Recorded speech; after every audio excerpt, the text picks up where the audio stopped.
I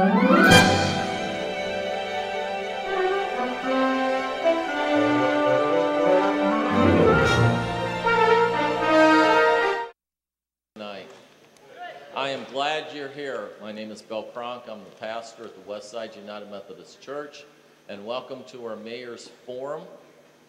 And Mayor Berger will share some things, and there'll be question and answer, and we're going to get started right now.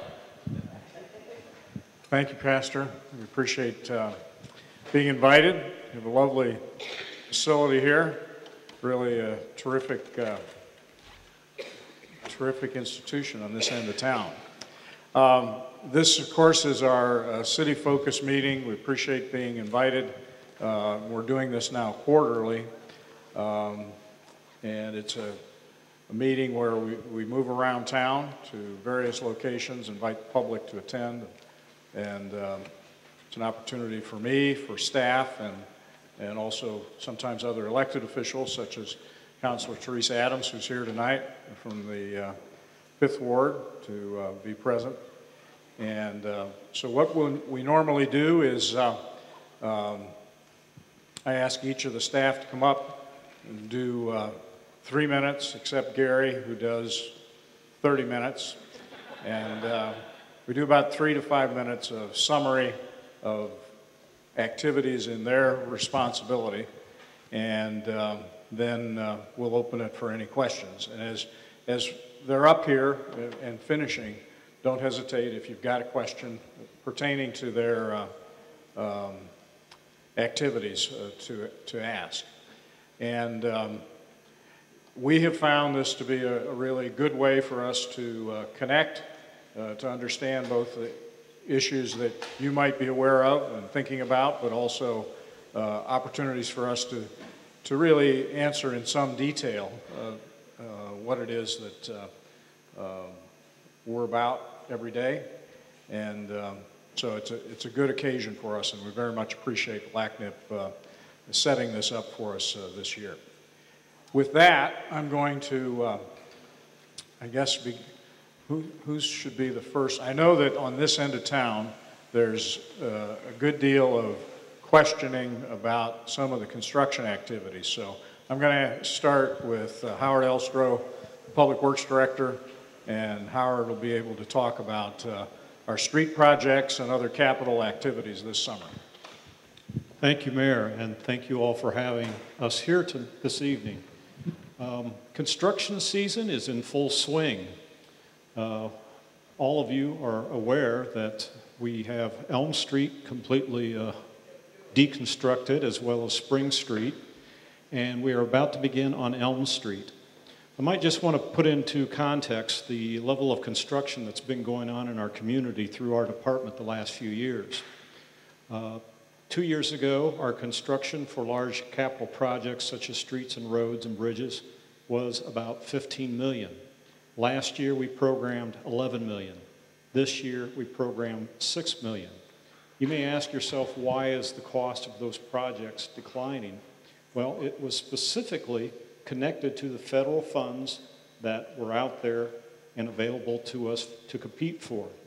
In Public Works, we do not have the luxury of just reaching into the general fund and doing street reconstruction projects or the Vine Street grade separation project or any of the numerous repaving that we typically do each and every year.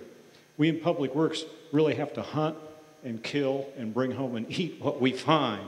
We have to go out and find those dollars from federal and state resources, and federal and state resources are declining in part because of the economy, but primarily the difference of that 15 to 11 to 6 is driven by the stimulus package, the American Recovery Act funds, which President Obama and the legislature put aside to try to stimulate the economy after the downturn. And we were very successful in competing for those funds. And in fact, our city had about $17 million worth of commitments just from the stimulus funds in themselves. So it's getting harder to find funds, but we are determined to continue to improve Lima by doing these street reconstruction projects. By the time we're done with this summer, Elm Street will be two-way traffic the entire distance with new curbs, sidewalks, widened radii. The same with Spring Street. These have positive functions for the people who live there and the people who travel through Lima. Elm Street has been a annual problem of potholes ever since I've been in this job, and that is because there was no drainage, and the water would seep under the base, freeze, and just explode that pavement. We've been trying to chase the money for that project for some 15 years. We're proud to say that project's underway. Come this fall, we will have a new street, curbs, gutter, sidewalks, and it will be a very, very attractive neighborhood.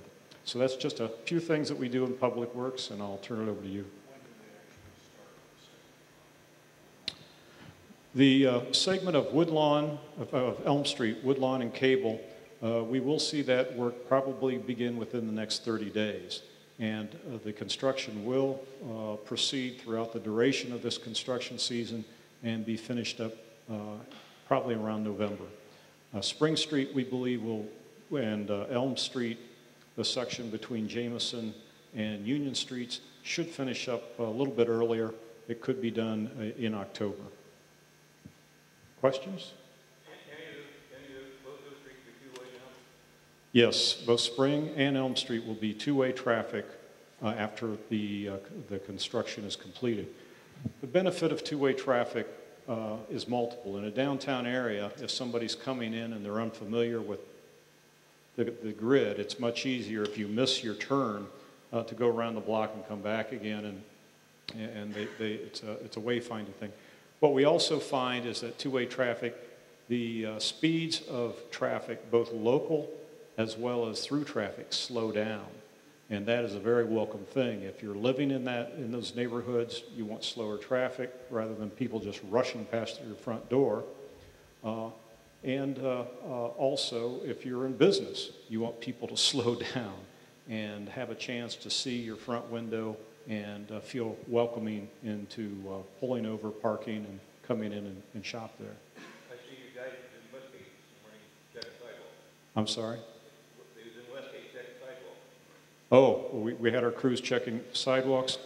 The way we manage sidewalks in the city, if we get complaints, then we will dispatch our people to inspect the sidewalks in the entire block of which that complaint was received. So if we don't just look at the one property that we received the complaint on, but we'll look at every house on that side of the street and see how the condition of those sidewalks.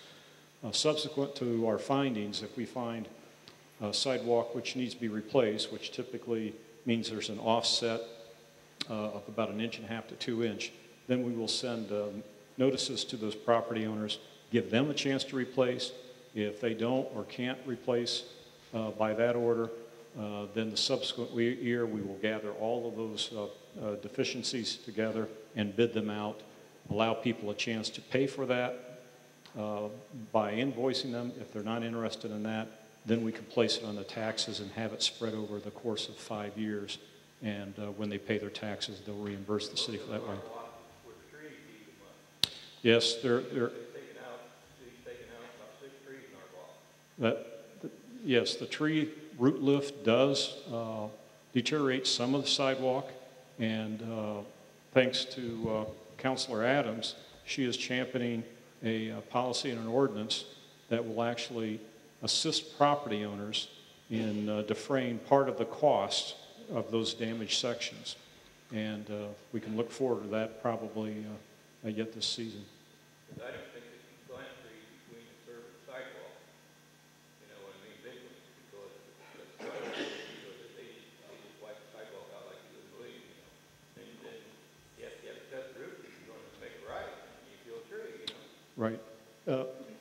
Part of why trees interfere with sidewalks so much is because we our community, we property owners, some 40, 50 years ago, planted the inappropriate tree in the inappropriate space. And though we've enjoyed the shade and the beauty of those trees for some time, it does hasten the life of the sidewalk and then cause us to reach in our pockets and pay a little bit. for the replacement of the sidewalk.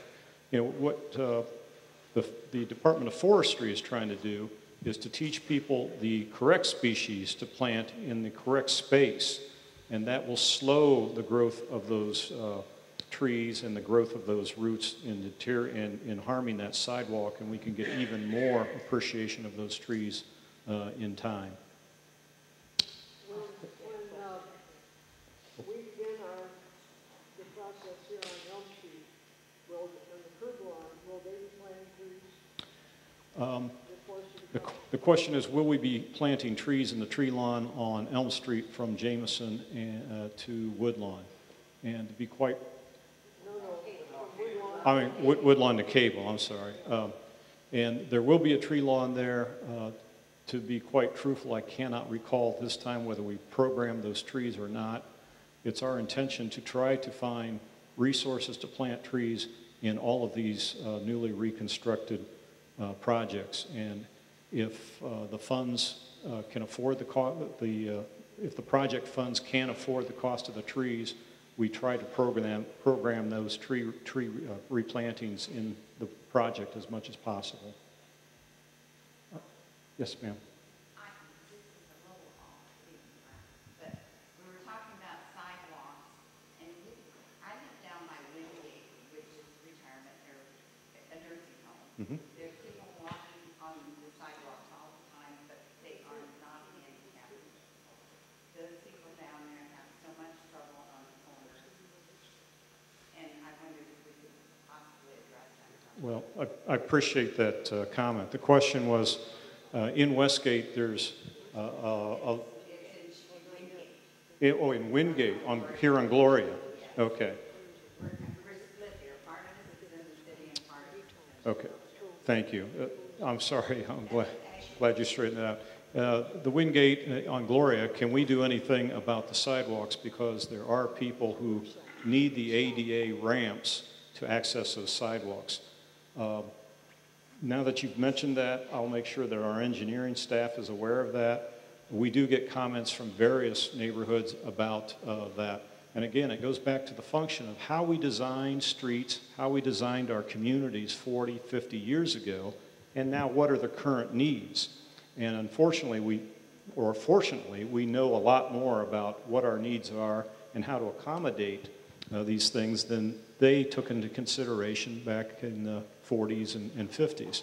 So we are continually recreating our neighborhood and our community by renovating the public works, renovating our infrastructure, and these are the kind of things that we take a look at when we do plan projects. What are today's needs and future needs of the residents, of the businesses that will be served by these streets, by these sidewalks, by this urban forest, the trees, and how should we be finding money and putting that money to work in our community, not only for our needs now, but for future generations as well. Thanks. I think it was unfortunate that they told us that our projects would begin on around the 1st of April. They were going great guns on the north side of the street, tearing down trees and everything. Yes. And then it went to a dead stop. Yes. That's too bad. Well, it's the reason that the Elm Street residents saw activity earlier this spring and it stopped was we have a lot of construction requirements by the utility providers, American Electric Power, Dominion Gas, telephone company. And what we find is it's easier to work and coordinate our work with those utility companies, put them on notice what we will be doing, let them get their lines relocated and out of the way. And in the meantime, we are bidding out the work. Then the construction contractor will come in and be unimpeded by utility crews in their way. So it's a little bit smoother, a little bit safer for the workmen, as well as I think we get better value. I know we get better value on construction prices if the utilities are already out of the way and the workmen aren't delayed by the utility crews. Ma'am? On Lakewood, we've got some other problems. We're in the same area as Wingate.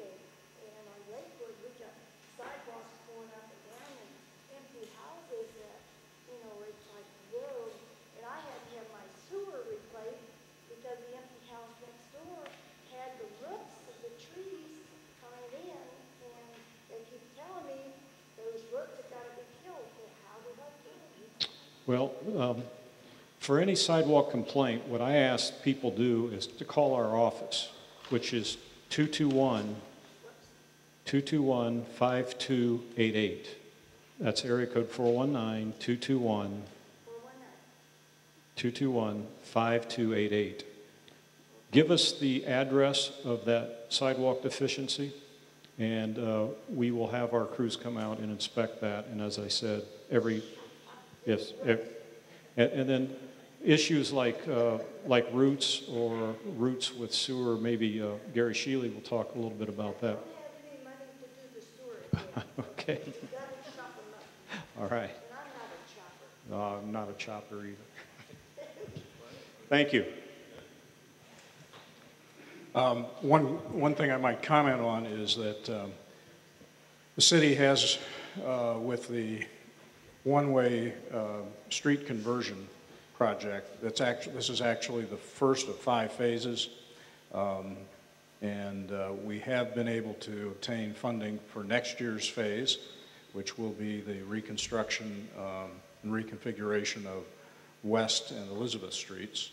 That will remain one-way, going different directions, but they will be reconfigured into what's called a complete street, which will provide for bike lanes as well as reverse angle parking, which will get additional parking spaces into the streetscape downtown, as opposed to the parallel parking that we've had up to this point.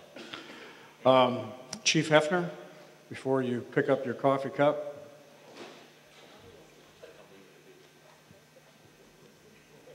Chief Mark Hefner from the Lima Fire Department.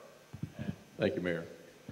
Before I get started, I want to congratulate Chief Martin and the Lima Police Department on their anniversary, 125 years since they were organized as a police department. And as we in the fire department call them, the new kids on the block, we've been around 147 years. What I'd like to do is just give you a little information. I was running some numbers a couple days ago because I was kind of curious how we've done with our reorganization and consolidation. And frankly, I was quite surprised. When we laid the reorganization and we consolidated the stations, we put a lot of thought into it, and we thought we had gotten it right. Let me give you some numbers that are kind of surprising. And this is an 8-month segment of time, 8 months prior to the reorganization, 8 months after the reorganization. Total responses, 8 months prior, 2,800. 8 months since, 2,465. Could be insignificant. Could be that you people are just being more careful. I hope that's the case. I mean, that's been the message, be more careful, because we're not going to be there as quickly. But it turns out I was wrong. Average response time, and this was what really surprised me. Now this is just emergency calls. For the 8 months prior to our reorganization, when we had 5 fire stations, our average response in an emergency was 3 minutes and 46 seconds, which is very good. It's well under the 4-minute requirement NFPA gives us. But since the reorganization, 3 minutes and 35 seconds. We've actually decreased our response time. Again, I can't explain it except for the fact it's a short duration. It is of short duration, and maybe we just chose correctly, and we knew where our problem areas were. So I was pretty happy about that.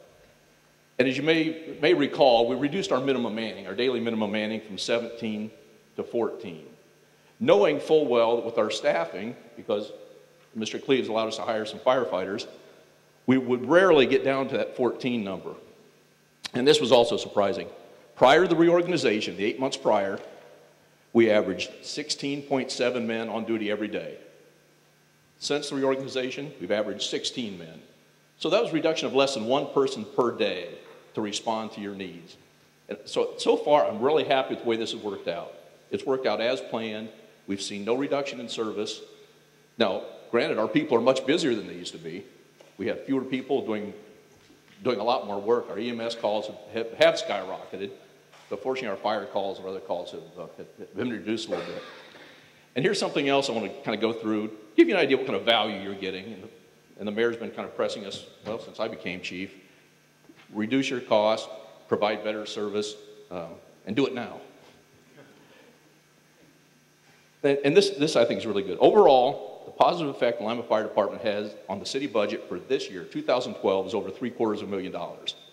And here's how we get that. Annual overtime costs have gone from last year about $600,000. We're projected about $125,000 this year, and I doubt if we'll hit that much. Currently, we're $151,000 under where we were last year at this time. That's significant. I mean, that's very good.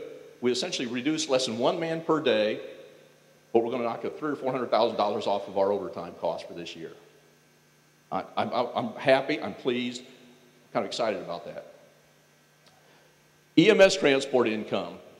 Last year, our income for 2011 was roughly $283,000, which was good. That was still above projections. And this year started out very well. To date, we're at $141,000. Again, that's a positive impact on the budget, with a projected income of $380,000 for the year if we maintain our current income level. And the way the guys have been running, I'm pretty sure we will. So I just wanted to let you know there was a lot of concern, a lot of angst, a lot of anxiety, and a few more gray hairs on my part, but it's working out as we'd hoped it would. I think consolidating the stations we did, I think we made the right choices. You're seeing no reduction in service, and for some surprising reason, response times are actually getting better. And we're going to continue that trend. We're going to look for savings wherever we can and other ways to serve. And I want to thank LACNIP one more time for painting our fire hydrants, because by taking some of those ancillary duties away from us, it allows us to do the important things, do the EMS calls, do the fire calls, go out and inspect schools, et cetera, et cetera. So I know you're out and about in the community because I'm getting phone calls. So thank you, and I'll take any questions. Superb. Thank you, Chief. I hadn't heard those numbers, but those are great numbers. We appreciate that. Amy Odom, Director of the Department of Community Development.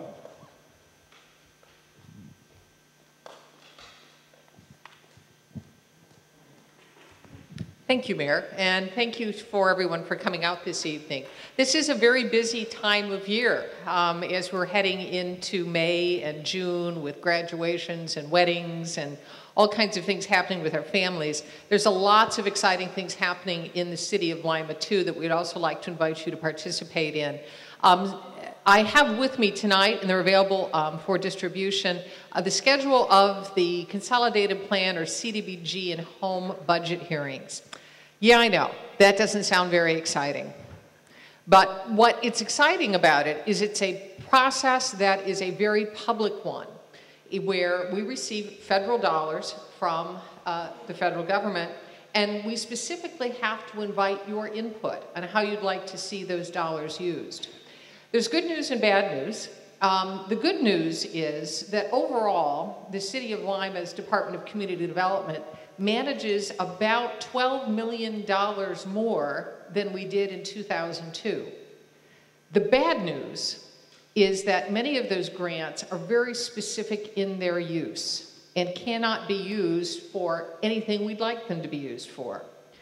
One of those grants specifically is this CDBG grant that I had mentioned that we're having the hearing on. Last year, when you considered the carryover funds, or funds that we were bringing into the year, plus the new allocation, we had a much larger dollar amount to work with. Last year in our CDBG, our total was almost $3 million. We had about $2.9 million to work with. This year, as we're planning going into the coming year, not only has the new money been cut, but the carryover money, the money that we had saved for over a period of time, has diminished because HUD does not allow you to do a carryover, much of a carryover anymore. So we're going to be working with about $1.4 million in our CDBG processes in the coming year. Those are the funds that fund our neighborhood support programs, that fund our street resurfacing and restructuring. They fund our property maintenance code enforcement program. They fund our PSSP program, the program working with the police department that provides police aids and services. It also funds our outreach for education, where we have a small program with Rhodes State College that funds process operator training. By the way, I always like to kind of throw some nuggets out. Did you know that if you built a house in Lima, Ohio, a brand new house, you would have no increase on your taxes for up to 12 years? Did you know if you live in Lima, Ohio, you can get an associate's degree in process operation for free by enrolling in a city-sponsored program? We have partnered with our CDBG funds, some additional funds, and some support from Rhodes State College. You can get up to a 2-year degree in process operation. Process operation is one of the most demanded jobs in Allen County because those are the folks that work at Procter & Gamble, they work at Husky, they work at the chemical plants, working with pumps and fluids and mechanical processes that make all those products possible. So we do a lot of different things with CDBG funds, but there are fewer funds to work with this year. And so your input on how you'd like to see those used is very important. I have the schedule for that. Also, we have other meetings and other activities coming up that are going to be on our website. As you know, we've just finished the Outer River cleanup. We're going to be working into our citywide Pride schedule this month. Every weekend there are dumpsters available in the city. If you need to do some cleanup, you can see Connie Dersham, who's here, who can give you the exact locations of those dumpsters. Lastly, I'd like to thank our friends from the county who are here tonight, because I understand this is an interesting neighborhood group. You have both county residents and city residents that are working together. Again, we try to provide support for all neighborhood associations, be they be in the county or the city, in trying to help you organize your events, and more importantly, get you training so you can be more successful and sustain your activities and sustain your organization over time. So again, I invite you to participate in our CDBG hearings, invite you to participate in our citywide Pride activities, and to look to the city's website for even more information about what we're doing. Anybody have any questions about upcoming events or other activities that the city or the Department of Community Development is engaging in? Thanks a lot. Thanks for having us. Mr. Caprella? Do you want to go now, or do you want to? And you'll be here to talk about garbage issues? No. I don't do garbage. All right. Mike Caprella is Deputy Utilities Director and principally responsible for much of the water side of the utilities operation. Thank you, Mayor. I am glad to be here. I really am, because if I wasn't here, I'd be home mowing the grass. So it's good to be here. So we've been really, really busy the last couple of years with some huge projects. I'm sure you've seen a lot of it in the news. The big one that's probably in the top of your mind is the reservoir we just built, and out west, not too far west of here, a few miles, we built a new reservoir, Williams Reservoir, that holds 5.1 billion gallons. It increases our water supply by 50%, and it supplies water not only to the city, but to the county, almost all of the county.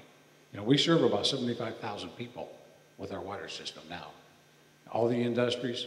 Matter of fact, there's more water actually goes outside the city than inside the city. So it's a fact a lot of people don't know. The good thing about the reservoir, which we really finished the physical structure of it last fall, is it is almost full. We really thought it wouldn't be full till this fall. And if the Eau Glaze River keeps flowing like it has been the last few weeks, I think by the end of next week, Williams Reservoir will actually be full with 5.1 billion gallons of water, which is a great tool for this community. A great tool for many, many years to come. There'll be adequate water. In conjunction with that, we've got a very large project going on the east side of town at our water treatment plant. And this is even a more intricate job than it was building the reservoir. And I thought the reservoir would make the rest of my hair fall out, but it did. But at the water plant, we are putting in, actually we're doing a major renovation of the plant that was built in 63 with some components that was built in 47. But we're adding a whole new treatment train to the treatment plant. And it's in the form of granular activated carbon, which will remove organic matter from the water and make it I already think it's probably the best tasting water in the state now, but it's going to make it even better. And it's going to ensure that we can meet all upcoming regulations. The EPA keeps adding them on every year, believe me. You'll hear Gary in a little bit talking, I'm sure, about sewer regulations. There's just as many on the water side. We have to look ahead, and we have done that with the carbon filtration. It's a $15 million project we're doing. And it's not just the carbon filters. We're doing all new electrical gear in the plant, which all the switch gear for those very large pumps that pump water throughout the whole community, all new electrical gear. We had to put intermediate pumping station in there. And we had to do this and keep the existing water plant running at all times. And that's really been very tricky and took a lot of planning, a lot of meetings, a lot of the night work. When we'd have to shut down some of the treatment process, we'd do it at 3 o'clock on a Sunday morning. So we made sure we didn't run out of water to pump out into the system while we shut down the rest of the plant to tie pipes together and whatever. So it's been it's a good project. So we've got the quantity in the reservoir, now the quality is going to even be better. And we've also just completed, and you've probably seen it on the news last week, we just built a new elevated water storage tank out in Central Point Industrial Park. It's a large tank, it's a 1.5 million gallon tank. It's as large as the existing 2 tanks we have now, one on Metcalf Street across from the refinery, and there's one out by Procter & Gamble on the east side. Those 2 together total 1.5 million gallons. The new one we just built is 1.5 million. So it'll supply extra pressure and volume of water in the whole south and southeast quadrant of the community. So those and a lot of other smaller projects that we have to keep continually doing to keep our plant and our water system up to date. A big thing that's happening all over the country is infrastructure repairs. We've got we have over 400 miles of water line buried and almost 400 miles of sewer line buried. That infrastructure, you don't see it,